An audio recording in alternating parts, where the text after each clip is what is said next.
Kelompok Houthi di Yaman mengumumkan telah melancarkan 5 operasi gabungan menggunakan pesawat nirawak atau drone dan rudal yang menargetkan situs militer dan infrastruktur di Israel serta sebuah kapal di Laut Merah. Operasi ini diklaim sebagai bentuk dukungan terhadap rakyat Palestina.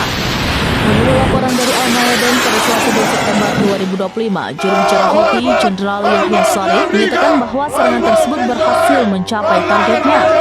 Drone jenis Samad 4 yang dikerahkan berhasil menghantam beberapa target vital, termasuk gedung staf umum di Yafa, pembangkit listrik Hadera dan Bandara Ben Gurion.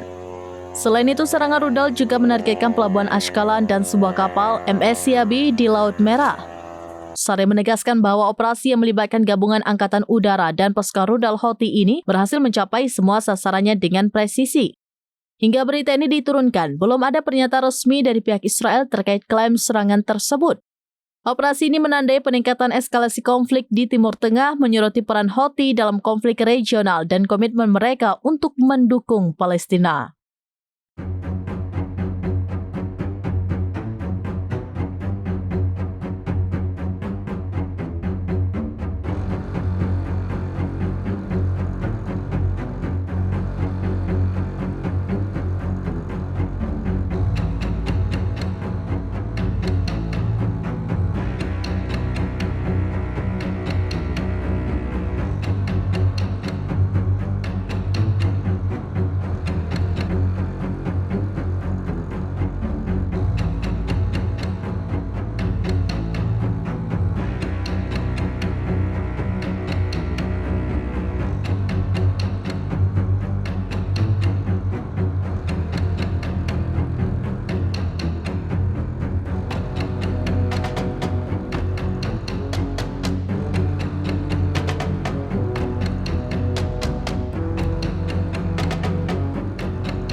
Download Tribun X sekarang, menghadirkan lokal menjadi Indonesia.